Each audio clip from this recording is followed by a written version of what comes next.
Buenos días. Del control del tabaco. Esto hablaremos en República.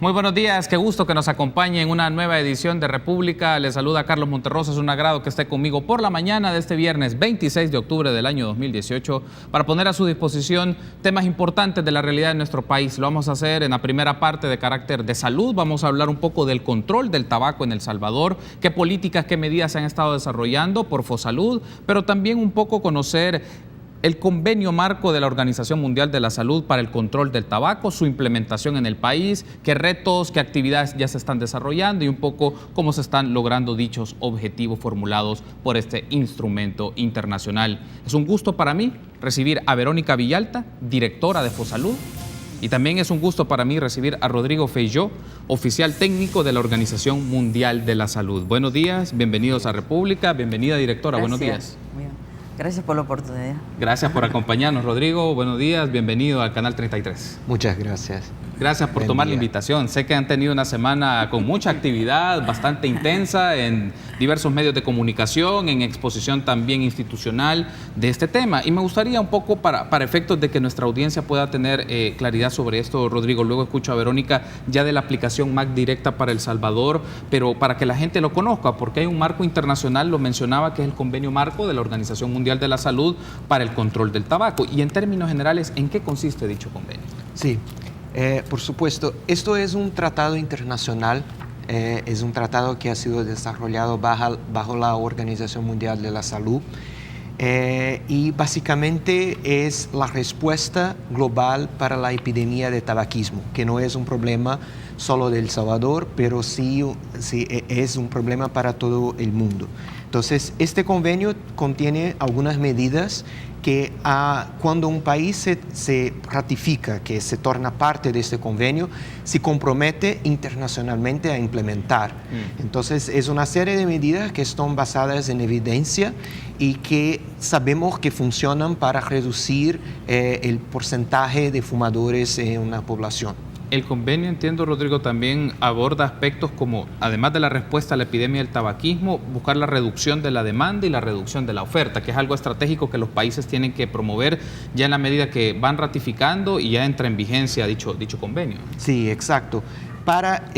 Porque en verdad, para lograr reducir la epidemia de tabaquismo, las medidas no son medidas solamente educativas, no son medidas solamente del sector salud, pero son medidas que requieren una respuesta gubernamental de los más diferentes, más distintos sectores, y que son respuestas que van desde impuestos a la información en carretillas de tabaco, a prohibición de fumar en lugares cerrados. Entonces es una serie de medidas que sabemos que con ellas se construye una estructura social para que las personas no se sientan, inclinadas a consumir tabaco. Es decir, la obligatoriedad parte del Estado, pero también es privados, empresas, organizaciones, instancias que en el marco que cumplen los estados, pero estas a su vez genera las condiciones, pero también las circunstancias para que las instituciones privadas puedan cumplir este marco legal desde el momento que es ratificado y entre en vigencia. Sí, el compromiso es un compromiso del Estado. Claro. Y el Estado tiene el compromiso de domesticar las medidas que están en este convenio. Entonces, básicamente, desarrollar leyes y normativas nacionales para implementación de estas medidas. Y con esto, toda la sociedad tiene un compromiso de seguir con las leyes que se desarrollan en un país. Ok, ahora retomando un poco, Verónica, ya nos mencionaba sobre esto Rodrigo, pero es un convenio de carácter obviamente internacional que cada país asume su compromiso de ejecutarlo cuando ya lo ratifica, entra en vigencia una serie de políticas, de marcos normativos nacionales. Entiendo que para el caso de El Salvador lo ratificó en julio de 2014, sí, ¿verdad? Y entró en vigencia en octubre de ese mismo año. Sí. Es decir, ya estamos 2014, hablando de 4 años. Sí. Si podemos hacer un balance, una lectura, Verónica, sobre esto en estos últimos 4 años, ¿cuál balance en la implementación de este convenio marco se puede hacer?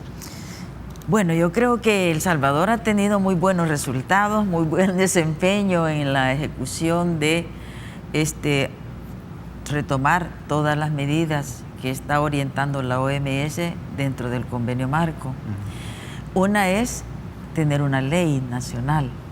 Entonces nosotros desde que llegamos, yo llegué en el 2009, ¿verdad?, al gobierno, ¿verdad? Entonces empezamos a trabajar, bueno, con la Asamblea Legislativa que aprobó en el 2011 la ley para el control del tabaco. Eso era una cosa muy importante porque esta ley, digamos, retomaba los aspectos que nos estaba orientando la OMS dentro del convenio marco.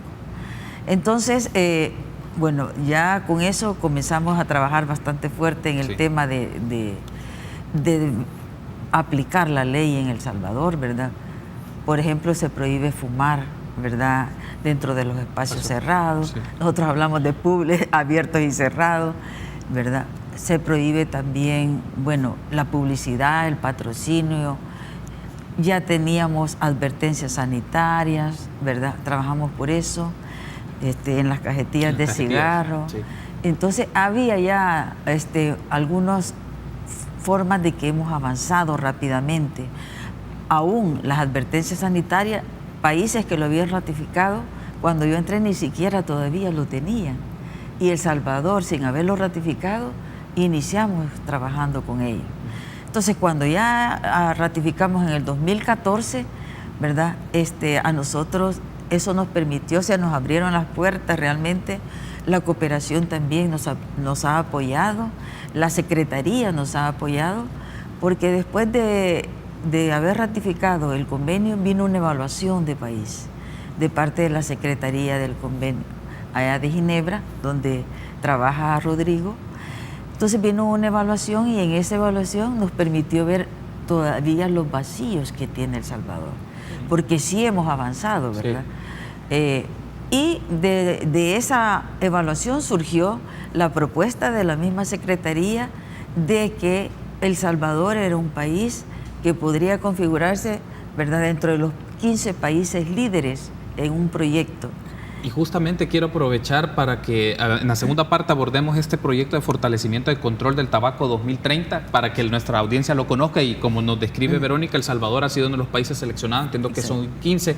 Antes de irme a la pausa, porque en el siguiente bloque me gustaría que desarrollemos esa idea, pero antes no quiero pasar por esto por alto, Verónica, usted me mencionaba, hay logros y ciertamente hay marcos legales, hay dispositivos, hay políticas, ya los espacios privados, también los espacios abiertos, ya tienen no solo los rótulos, también la disposición de no permitir fumar en esos lugares, pero usted me mencionaba, hay algunos retos, hay algunos vacíos. ¿Cuáles podría señalar estos que en el corto o mediano plazo hay que trabajar? Bueno, todavía nuestra ley adolece de algunos vacíos. Por ejemplo, se permite fumar, bueno, en puntos de venta, o perdón, la publicidad en puntos de venta. Y esta es una situación complicada, ¿verdad? Porque la publicidad se debe de prohibir totalmente, ¿verdad? Entonces nosotros tenemos algunos aspectos de la reforma de ley, también retomar algunos aspectos que vamos avanzando, también la industria va, ¿verdad?, tirando más, por ejemplo, ahora los cigarrillos electrónicos. Entonces nosotros tenemos que regular todas estas cosas que no estaban consideradas en nuestra ley. Entonces estamos, ¿verdad?, ahorita en un proceso de reformar nuestra ley para ponerla, digamos, a la altura que nos exige la OMS con respecto al cumplimiento del convenio marco, ¿verdad? Entonces en eso estamos. Entonces el proyecto FCTC en el cual estamos trabajando es un proyecto importante para El Salvador porque con eso el objetivo de ese proyecto es que nosotros hagamos todos los esfuerzos para acelerar el cumplimiento de los objetivos del convenio marco, además el cumplimiento de los objetivos de desarrollo sostenible, ¿verdad? El 3 es el objetivo de salud y el 3A habla sobre la aplicación de todos los países sean ratificados o no para el cumplimiento de los objetivos de desarrollo sostenible. Muy bien, debo de hacer una pausa. Para al regresar me gustaría que ampliemos un poco este proyecto de fortalecimiento del control del tabaco, las metas que se tienen, el ingreso de El Salvador a esto y también hablar del caso de inversión para el control del tabaco de El Salvador. ¿Cuáles fueron algunos datos que ustedes han podido encontrar, hallazgos que vale la pena que nuestra audiencia la conozca y cuáles son los retos y las políticas que se pueden hacer en el transcurso del tiempo? Una pausa, volvemos en minutos.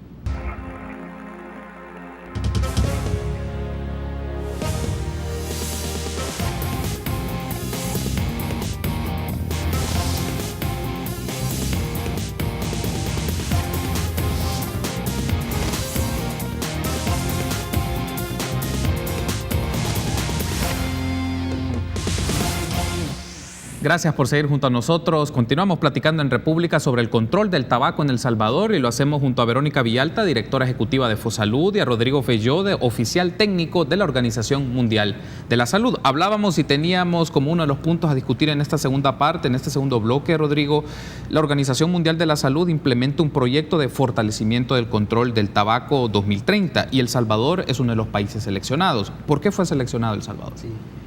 La Secretaría del Convenio Marco para el Control del Tabaco ha recibido un apoyo de Reino Unido para en verdad ofrecer asistencia técnica a algunos países para avanzar con la implementación del Convenio Marco. Hemos hecho una llamada a países para postular, para recibir ese tipo de asistencia y hemos recibido más de 60 postulaciones y dentro de estos El Salvador ha sido seleccionado entre 15 países para recibir. Y son 15 países que creemos que pueden en verdad tornarse líderes de control de tabaco y ayudar a otros países. Lo que de verdad buscamos con este proyecto es que el trabajo que estamos haciendo aquí en El Salvador, todos los avances que El Salvador ha tenido, se pueda compartir con otros países, que esta experiencia se pueda multiplicar en otros países y los mismos avances que vemos aquí se pueden compartir y ver en otros países. Ser parte entonces de este proyecto, Rodrigo, ¿qué implicaciones o qué tareas le significan a El Salvador? Mencionaba que son 15 países también con el objetivo de que se constituyan en referentes en sus regiones o en sus ámbitos para promocionar todas las políticas contra el consumo del tabaco. En el caso de El Salvador, ¿qué compromisos o qué tareas asume? Sí. Este es básicamente un proyecto de desarrollo. Okay. Entonces tiene como objetivo acelerar el cumplimiento, como decía Verónica, de los objetivos de desarrollo sostenible. En verdad, lo que nosotros hemos hecho es que con base en esta evaluación de necesidades que Verónica decía, hemos mirado cuáles son los vacíos que se tienen que cerrar aquí en El Salvador y hemos estado trabajando con Fosalud y con una comisión que se ha conformado multisectorial con todos los departamentos de gobierno para básicamente trabajar con eso. Es un proyecto que tiene como base las necesidades de cada país. Entonces son los vacíos que cada uno de los países tiene. Entonces es un poco diferente de país para otro. Ok, ahora si ya teniendo claro un poco este panorama del proyecto, del fortalecimiento, del control del consumo del tabaco, irlo eliminando de las prácticas de los ciudadanos, Verónica, ¿podemos tener un mapa de cuál es el panorama que tiene El Salvador respecto al consumo del tabaco en este momento? Yo solo menciono una de las cifras que Fosalud ha estado divulgando. Por ejemplo, en 2016 el registro que se tiene es murieron 1.624 personas por el uso del tabaco, por el consumo del tabaco. Pero también esto tiene pérdidas económicas y otra de las cifras que Fosalud ha mencionado también es una pérdida económica registrada en 263.6 millones de dólares, el costo del consumo. Pero si nos quedamos con el primer dato es, en el panorama del consumo del tabaco en El Salvador, ¿cuáles son los indicadores o cuáles son los puntos de referencia que hay que tener en cuenta? Uno importante, porque estamos trabajando más de cara a los jóvenes, sí, porque digamos son más vulnerables, ¿verdad? Por la influencia de la industria también, ¿verdad? La industria, todo lo nuevo que sale, los jóvenes quieren conocerlo y probarlo, ¿verdad? Entonces, y ahorita hay una preocupación porque se ha incrementado un poco la prevalencia del consumo de tabaco en los jóvenes, ¿verdad? Por ejemplo, la prevalencia de los jóvenes de 13 a 15 años y escolares precisamente es de 12.2. Y para la población de 25 a 34 años es de 10.9. Entonces estamos viendo que los jóvenes están pasando ya a una situación de iniciándose más tempranamente en el consumo de tabaco. Sí. Y esto es bastante riesgoso para la salud de los jóvenes, ¿verdad? Porque si se inician tempranamente, bueno, la nicotina es sumamente adictiva, ¿verdad? No es fácil, no es sencillo dejar de fumar. Hay personas que se pasaban toda la vida, ¿verdad?, queriendo dejar de fumar y no lo logran, ¿verdad? Entonces, es importante tomar en cuenta esto porque tenemos que trabajar en base a eso, ¿verdad? A que los jóvenes y todas nuestras políticas deben de estar en función de eso. Es decir, que, Verónica, uno de los segmentos prioridad se constituyen los adolescentes. Hablamos de 13 a 14, 15, 16 años como uno de los grupos o segmentos más vulnerables. Conociendo un poco las prácticas de este segmento, de estos grupos, ¿cuáles pueden ser como algunas políticas o estrategias para contrarrestar el consumo del tabaco o la influencia para consumir tabaco? Bueno, nosotros lo primero que estamos haciendo mucho es informar, porque para que los jóvenes tomen decisiones, porque el gobierno solamente el gobierno tiene la responsabilidad de proteger la salud de la población, pero la responsabilidad la toma cada uno, la decisión, la toma cada uno, y también dejar de fumar o empezar a fumar es una decisión personal. Entonces nosotros orientamos a los jóvenes a través de campañas de sensibilización, ¿verdad? Informamos también a los jóvenes sobre el impacto que tiene en la salud el consumo de tabaco, ¿verdad? Entonces hablamos de todos estos temas con los centros escolares, por ejemplo, con las universidades, trabajamos formando también con los maestros, ¿verdad?, de las universidades y de los centros escolares, y estamos creando como espacios, trabajando con ellos, para crear espacios libres de humo de tabaco, por ejemplo. Otro de los asuntos, aprovecho, lo mencionábamos un poco, Rodrigo, en la pausa, pero era un poco una consulta que salía de los compañeros de Teleprensa. ¿Qué pasa con este mercado de los cigarrillos electrónicos que se está divulgando también en el país y en otros lugares? Usted me comentaba un poco que es un asunto de preocupación para la Organización Mundial de la Salud, porque hay otros países en donde esto se vuelve como el punto de entrada para adolescentes y jóvenes para el consumo, en este caso del cigarrillo. Sí, en verdad, los países que son parte de ese convenio marco se reúnen a cada 2 años en una reunión que se llama la Conferencia de las Partes del Convenio Marco para el Control de Tabaco. Y estos países, entonces, es en verdad un acuerdo de estos países han tomado una decisión que los gobiernos necesitan prohibir o regular estos productos de tabaco. Estos productos muchas veces se promocionan como productos que no causan daños, cuando en verdad la evidencia nos prueba que no es el caso. Entonces es importante que los gobiernos tengan esto como una preocupación y tomen las decisiones políticas necesarias para regular esto de una manera similar a que se regula los productos de tabaco. Si me permite solo hacer un comentario, porque hablábamos de la cuestión de jóvenes y Verónica hablaba muy bien de toda la importancia de la información, pero hay una medida que es la medida más efectiva de impacto para jóvenes, que es impuestos.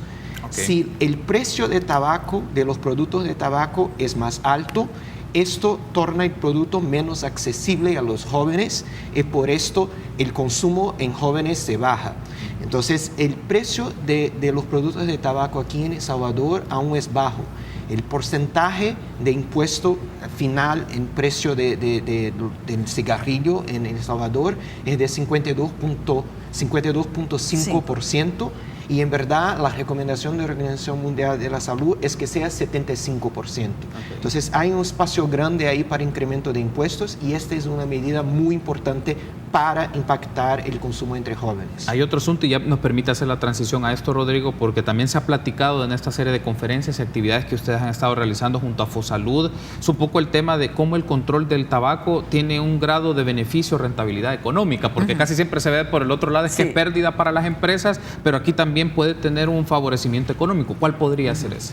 Sí, Como parte de este proyecto que hablábamos, el FCTC 2030, hemos desarrollado con FOSALUD y con el gobierno el caso de inversión para control de tabaco. Entonces, básicamente un estudio que analiza el impacto tanto en salud cuanto económico del control de tabaco.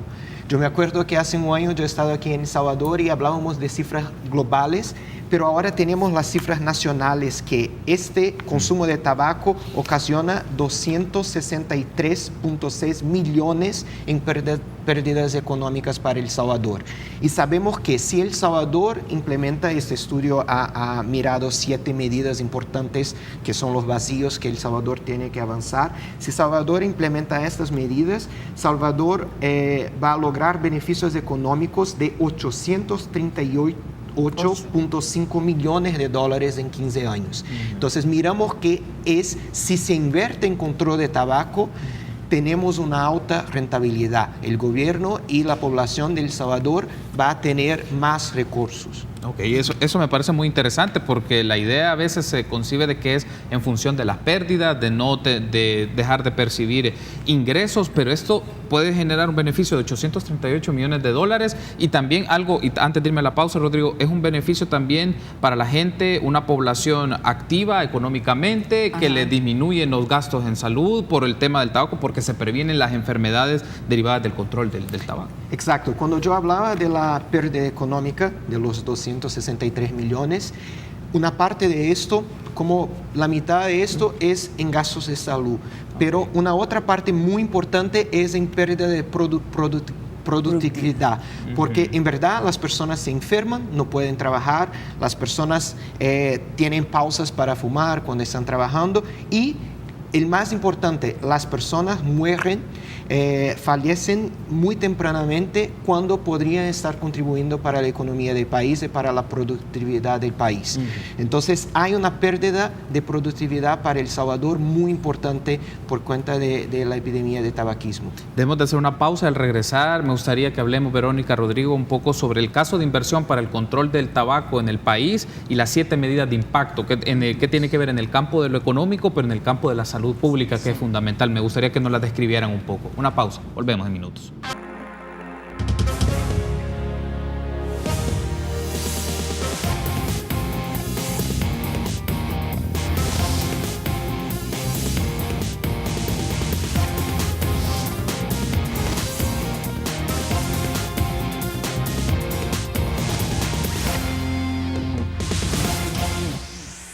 Seguimos platicando del control del tabaco en El Salvador. Lo hacemos con Rodrigo Feijó de la Organización Mundial de la Salud y Verónica Villalta, directora de FOSALUD. Ahora, Verónica, me gustaría que nos describiera un poco, en función de los resultados de este caso de inversión para el control del tabaco en El Salvador, han surgido 7 medidas. 7 medidas de impacto que lo que buscan es disminuir de manera progresiva el consumo del tabaco en el país. En términos generales, ¿en qué consisten estas medidas? Bien, una de las medidas importante que ha mencionado, ya lo mencionó Rodrigo, es, digamos, el incremento de los impuestos al tabaco. Sí. ¿Verdad? Esto es bien importante porque tenemos que, bueno, a medida se aumenta el precio del producto, ¿verdad? También es menos accesible a los jóvenes. Entonces, los jóvenes dejan de fumar, ¿verdad? Y eso no solo jóvenes, sino que también población adulta, que pues sí, cuando se encarece, ¿verdad?, el cigarrillo, entonces, ¿verdad?, se deja de fumar. Otro es hacer cumplir las prohibiciones de fumar, ¿verdad?, en lugares públicos. Sí. Eso ya está considerado en nuestra ley, pero no se cumple, ¿verdad?, completamente. Sí se ha mejorado, pero creemos nosotros que es importante, con el desarrollo de estas nuevas políticas, hacer énfasis en esto, ¿verdad? La importancia que tiene de cumplir esta prohibición de no fumar en lugares públicos donde realmente, fíjese, va a un parque, sí, llegan las mujeres embarazadas, llegan los niños a jugar y se están ahí fumando, personas están, digamos, violando su derecho a la salud de esta población. Entonces hacemos campañas precisamente para eso, ¿verdad? Para orientar a la población que en esos espacios no se puede fumar. Todos esos espacios donde está una gran cantidad de gente no se puede fumar, ¿verdad? Luego, el otro es la prohibición a la publicidad, la promoción y el patrocinio. Yo le decía que todavía hay publicidad en los puntos de venta y esto lo vamos a considerar en la reforma a la ley. Esta cosa de hacer cumplir las prohibiciones ya está considerado en nuestra reforma a la ley, y también la prohibición completa de la publicidad, el patrocinio, ¿verdad? También ya está considerado dentro de nuestra reforma a la ley. Luego está la actualización del contenido de las etiquetas gráficas de advertencias sanitarias, sí, ¿verdad? Realmente las advertencias sanitarias han hecho que, bueno, han cumplido parte de su objetivo. Un factor visual muy fuerte. Así es, que a la gente, sí, le causa, son grotescas las figuras, pero eso, precisamente eso es el objetivo, ¿verdad? De que a la gente no le parezca que esa figura, bueno, nadie quiere estar en esas condiciones de todas las imágenes que ahí publicamos, ¿verdad? Personas que han sufrido operaciones, que tienen problemas, bueno, en los pulmones, ¿verdad? Problemas pulmonares, problemas cardiovasculares. Pues entonces, pero nosotros tenemos que pasar ahora ya no solo a las advertencias que cubran el 50% de las cajetillas de cigarrillo a doble cara, sino que tenemos que pasar a un nivel superior que se llama el empaquetado neutro. El empaquetado neutro es el empaquetado que ya se elimina, ¿verdad?, todos los colores y los logos de la empresa de la industria del tabaco. Entonces solamente tiene las advertencias sanitarias. Entonces, porque todavía, si usted, ¿verdad?, se distinguen por el color, si dice, sí, color amarillo, marcas, sí, color rojo, color verde, usted puede identificar. Pues con un empaquetado neutro ya no. Y ya muchos países han avanzado, ¿verdad?, en esto. Luego, ofrecer consejería breve para dejar de fumar, ¿verdad? Esto lo estamos desarrollando nosotros en las clínicas de cesación, las consejerías, pero nosotros necesitamos captar mayor cantidad de personas a esas clínicas de cesación que reciban, ¿verdad?, consejería, de tal manera de que las personas dejen de fumar, ¿verdad? Captar a esos jóvenes desde el primer nivel de atención para que sean atendidos en nuestras clínicas de cesación.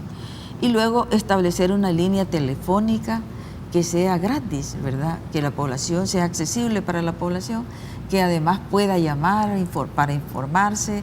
Bueno, cualquier duda que tiene la población puede acudir a ese número telefónico y entonces nosotros podamos informarle y, bueno, sea mayor la cantidad de personas que tengan la oportunidad, ¿verdad?, de dejar de fumar. Ahora, en función de esta descripción que ya nos ha hecho Verónica, Rodrigo, de las 7 medidas que son importantes, creo que una que es necesaria seguir fortaleciendo, hacer hincapié en la prohibición de fumar en lugares públicos, pero también el empaquetado neutro, me parecen interesantes. Y trato de pensar, por ejemplo, si hay gente de nuestra audiencia que son del sector más empresarial, del sector más corporativo o que están en la venta, en la comercialización del tabaco, si es posible ejemplos o situaciones o casos de buenas prácticas, por ejemplo, donde empresas, restaurantes, supermercados que no venden el tabaco pueden tener un mayor beneficio, o sea, pueden tener un mayor beneficio económico o de posicionamiento, es decir, porque son uno de los intermediarios en todo este proceso. Entonces, ¿hay algún tipo de buena práctica o ejemplo para que les digan, ustedes, en la medida que ya no vendan cigarros, ya no vendan productos de tabaco, eso les va a favorecer a ustedes?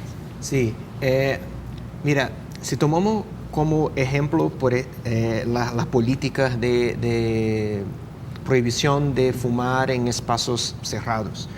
Cuando empezamos con esas políticas, la industria tabacalera ha hecho una campaña bastante grande diciendo, mira, van a acabar con todo tipo de actividad de restaurantes, de tiendas, y eso no se pasó, porque en verdad lo que se pasa es que la persona, si no consume tabaco, va a consumir alimentos, va a consumir otra cosa. ¿Sabe? Los recursos, el dinero, ¿sabes? No sube, está allí y si invierte en tabaco, se va a invertir en otras cosas. Sí. Entonces, hemos visto que esto trae para estos sectores como restaurantes, como bares, ¿sabes? Trae de verdad beneficios económicos para ellos. Entonces, creo que es un movimiento así, tenemos en el mundo, globalmente vemos que estos sectores de las empresas en verdad apoyan las políticas de control de tabaco. El único sector que sigue contra, porque tiene un interés que es completamente distinto de nosotros, es de la industria tabacalera.